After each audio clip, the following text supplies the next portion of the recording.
Indian peninsula के दक्षिण पश्चिमी छोर पर दुनिया के सबसे लोकप्रिय टूरिस्ट डेस्टिनेशंस में से एक मौजूद है।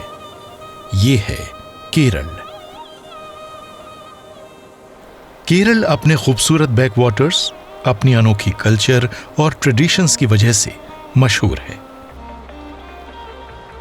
गॉड्स ओन कंट्री यानी ईश्वर के अपने देश के नाम से मशहूर केरल में नारियल के पेड़ों की भरमार है। यहां आपको हर कहीं नारियल के पेड़ दिख जाएंगे। केरल कोकोनट उगाने के मामले में एरिया के हिसाब से पहले नंबर पर और उत्पादन के मामले में दूसरे नंबर पर है। फिलहाल कोकोनट को इस राज्य में 8.09 लाख हेक्टेयर इलाके में उगाया जाता है और इसका सालाना उत्पादन 592.1 करोड़ नट्स है। कोकोनट एक बहुत ही बहुउपयोगी फसल है और इसके हर हिस्से को इस्तेमाल किया जा सकता है।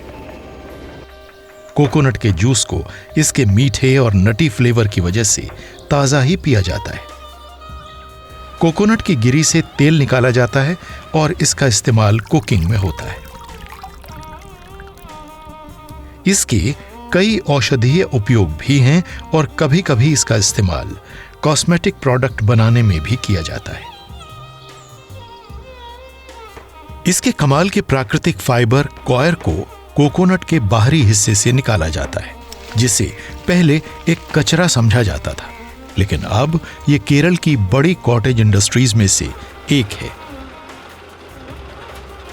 कॉयर कोकोनट का एक बाई प्रोडक्ट है और इसकी काफी आर्थिक कीमत होती है।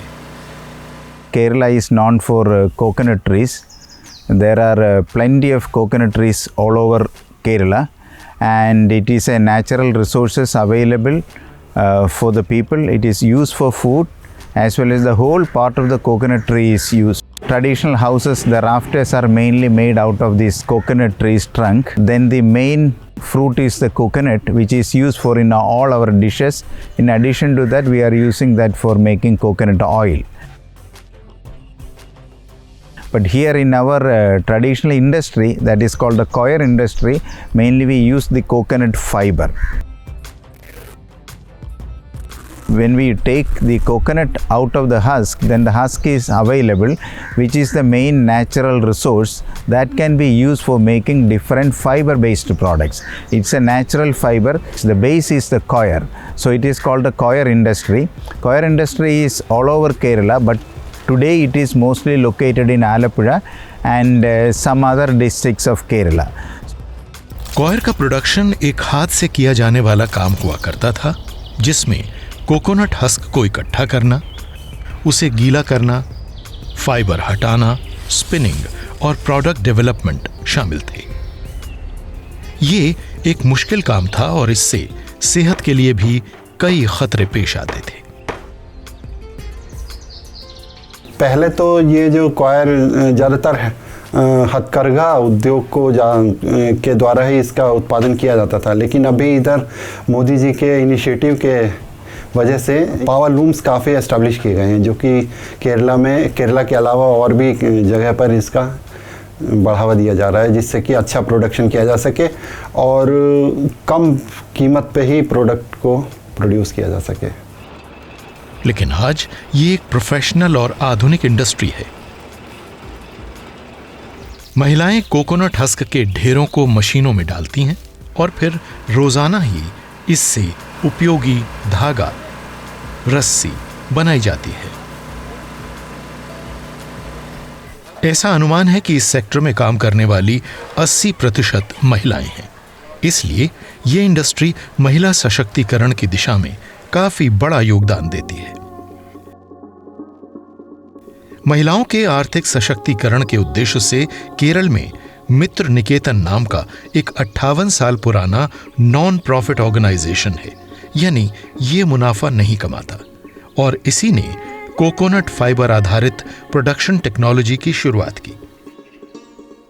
So over the last 20 years, we are working with different natural resources. One is the coir, coconut husk, So recently we have taken up a project with the Department of Science and Technology, Seed Division of the Department of Science and Technology, and we have taken up the coconut fiber project. The idea is to train 100 local women for utilizing the coconut husk, which is a natural resources available in the area.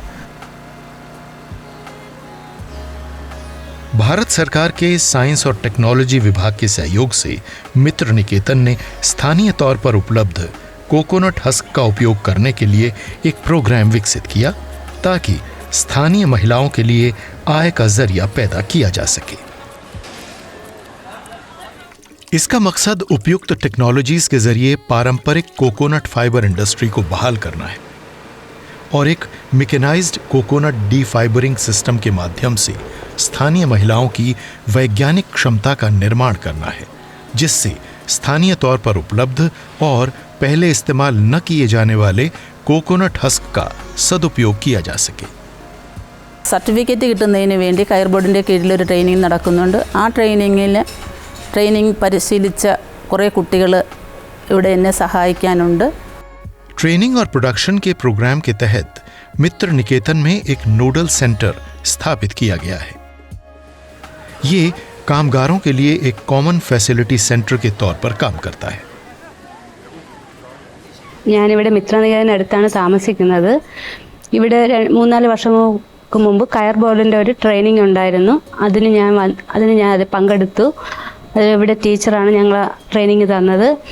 തൊണ്ടിൽ നിന്ന് ചകിരിയാക്കി, ചകിരിയിൽ നിന്ന് കയറെടുത്ത് colour മുക്കാനും കയറ് കൊണ്ടുള്ള ഉൽപ്പന്നങ്ങളെല്ലാം ഉണ്ടാക്കാൻ ഞങ്ങൾക്ക് നല്ലതായിട്ട് പഠിപ്പിച്ചു തന്നു. അതിനു മുമ്പ് ഞങ്ങൾക്ക് അതിനെക്കുറിച്ചൊന്നും അറിഞ്ഞൂടായിരുന്നു. പക്ഷേ ഇവിടെ വന്ന് അതെല്ലാം പഠിപ്പിച്ചു തന്നു. നമ്മളിപ്പോൾ നല്ലതായിട്ട് വർക്ക് ചെയ്തതുകൊണ്ട് ഇവിടെ ഓർഡർ വരുമ്പോൾ അതനുസരിച്ച് വർക്കിന് വിളിക്കാറുണ്ട്. ഞങ്ങളിവിടെ വന്ന് ഡെയിലി വേജസ് ആയിട്ട് വർക്ക് ചെയ്യാറുണ്ട്. कोकोनट हस्क से फाइबर को निकालने के लिए एक कोकोनट फाइबर एक्सट्रैक्टर इंट्रोड्यूस किया गया है। ये 1 घंटे में 600 हस्क डीफाइबर करने की क्षमता रखता है। फाइबर को धागे की शक्ल देने के लिए इलेक्ट्रॉनिक स्पिनिंग रैट का इस्तेमाल किया जाता है। ये एक लेटेस्ट टेक्नोलॉजी है और पहले पारंपरिक तौर पर जो साइकिल व्हील रैट इस्तेमाल होता था, ये उसकी जगह प्रयोग होता है।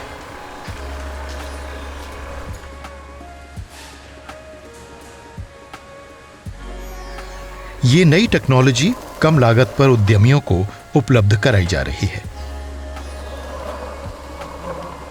इस प्रोग्राम की वजह से गांवों में नारियल के पेड़ों से जो प्राकृतिक संसाधन मिलते हैं, उनका इस्तेमाल करके पारंपरिक कुटीर उद्योगों को फिर से बहाल किया जा रहा है। फाइबर एक्सट्रैक्शन की प्रक्रिया में बचे हुए रेजिडुअल पिथ का इस्तेमाल गार्डनिंग और हॉर्टिकल्चर के लिए किया जाता है। ये पीट मॉस के मुकाबले ज़्यादा लोकप्रिय, वहनीय और सस्ते विकल्प के तौर पर काफ़ी लोकप्रिय हो गया है। कॉयर पिथ 8 गुना ज़्यादा नमी को थामे रखने की क्षमता रखता है और ये बेहतरीन सॉइल कंडीशनर भी है। Some of the women entrepreneurs collecting coir pith and making that into compost. Compost they are making and supplying 5 kilograms of coir pith compost for 75 rupees. So that is one of the income earning in that area. इन महिलाओं को अपने coir को mats, frames, stools, bags, swings और दूसरे कई उत्पादों को बनाने के लिए ट्रेनिंग दी जाती है, जिन्हें बाजार में बेचा जा सकता है।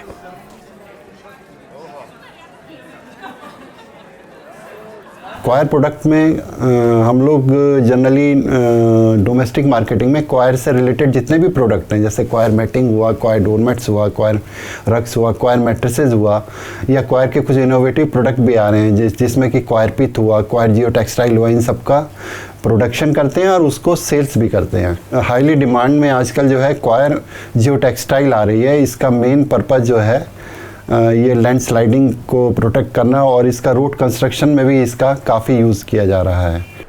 ഈ തൊണ്ടടിക്കുന്ന മെഷീനെ കുറിച്ചൊന്നും എനിക്ക് അറിയില്ലായിരുന്നു. കയർ അങ്ങനെയാണ് ഉണ്ടാക്കുന്നതെന്നും അറിയില്ലായിരുന്നു. ഇവിടെ വന്നതിന് ശേഷമാണ് ഈ തൊണ്ട് ടാങ്കിലിട്ട് അഴുക്കി മെഷീനിലിട്ട് അടിച്ച് ചകിരി എടുക്കുന്നതൊക്കെ കണ്ടത്. അതുപോലെ ഈ മേറ്റ് ചെയ്യുന്നത് ഇങ്ങനെ ഈ കമ്പി ഉപയോഗിച്ചാണെന്നൊന്നും എനിക്ക് അറിഞ്ഞുകൂടായിരുന്നു. ഇവിടെ വന്നതിന് ശേഷമാണ് അതെല്ലാം കണ്ടതും പഠിച്ചതും എല്ലാം. ആദ്യമായിട്ടാണ് പുറത്തിറങ്ങണത് തന്നെ. ഈ ചകിരിയിൽ നിന്ന് കയറുണ്ടാക്കണതും കയറ് കൊണ്ട് ഇങ്ങനെ ഈ മാറ്റ് ഉണ്ടാക്കണത് ഞങ്ങൾ ആദ്യമായിട്ടാണ് കാണുന്നത് തന്നെ. ട്രെയിനിങ്ങിന് പങ്കെടുക്കാൻ വിളിച്ചു 2 മാസത്തെ. ആ ട്രെയിനിങ്ങിൽ നിന്ന് ഞങ്ങളിവിടെ ജോലിക്ക് വന്നോളാൻ പറഞ്ഞിട്ടുണ്ട്. വർക്കുള്ള സമയത്തൊക്കെ ഞങ്ങൾ വരണുണ്ട്. പിന്നെ നമുക്കിഷ്ടമാണ് ഈ പണിയൊക്കെ. വലിയ ബുദ്ധിമുട്ടുള്ള പണിയൊന്നും അല്ല, ഞങ്ങൾക്ക് പറ്റണ പണി തന്നെയാണ്. രാവിലെ 9:30 മുതൽ 4:30 വരെയാണ് ഇവിടെ വർക്ക്. ഞങ്ങൾ വന്ന് വർക്ക് ചെയ്യുന്നുണ്ട്. അതിൽ നിന്ന് കിട്ടുന്ന വരുമാനം കുഞ്ഞുങ്ങൾക്ക് എന്തോ വാങ്ങാനും ഒക്കെ ഞങ്ങൾ ഉപയോഗിക്കുന്നുണ്ട്. ഞാൻ ഉണ്ടാക്കുന്ന ഉൽപ്പന്നങ്ങൾ പല സ്ഥലങ്ങളിലും വിൽക്കുന്നത് ആൾക്കാരൊന്ന് വാങ്ങിക്കുന്നതൊക്കെ കാണുമ്പോൾ സന്തോഷം ഉണ്ട്. അതുപോലെ മാസം ഞങ്ങൾ ചെയ്യുന്നതനുസരിച്ചുള്ള ശമ്പളം ഇവിടുന്ന് കിട്ടുന്നുണ്ട്. इससे इन महिलाओं का कलात्मक पहलू उजागर होता है और इससे ये न सिर्फ अनोखी चीजें बनाती हैं बल्कि इन्होंने अपने लिए भी एक अनोखी पहचान बना ली है। कॉयर और कॉयर प्रोडक्ट्स को अब पूरी दुनिया में 110 देशों में एक्सपोर्ट किया जाता है। डोमेस्टिक मार्केटिंग के साथ साथ हम लोग का पर्पज़ ये भी है कि कॉयर इंडस्ट्री को विदेशों में भी बढ़ावा दिया जा सके। एक्सपोर्ट जो है हमारा ज़्यादातर ईस्टर्न यूरोपियन कंट्रीज़ में किया जा रहा है। ईयर 2020, 21, 22 में हमारा एक रिकॉर्ड एक्सपोर्ट हुआ है। लगभग 4,340 करोड़ का हम लोगों ने एक्सपोर्ट किया है। भारत सरकार ने 1954 में भारत में कॉयर इंडस्ट्री के विकास के लिए एक कॉयर बोर्ड की स्थापना की थी, जो इस इंडस्ट्री को बढ़ावा देने, शोध, शिक्षा और ट्रेनिंग के लिए काम करते हैं। कोकोनट फाइबर इंडस्ट्री इस बात की एक शानदार मिसाल है कि आधुनिकीकरण किस तरह हमारी परंपराओं को जिंदा रखने में मदद कर रहा है।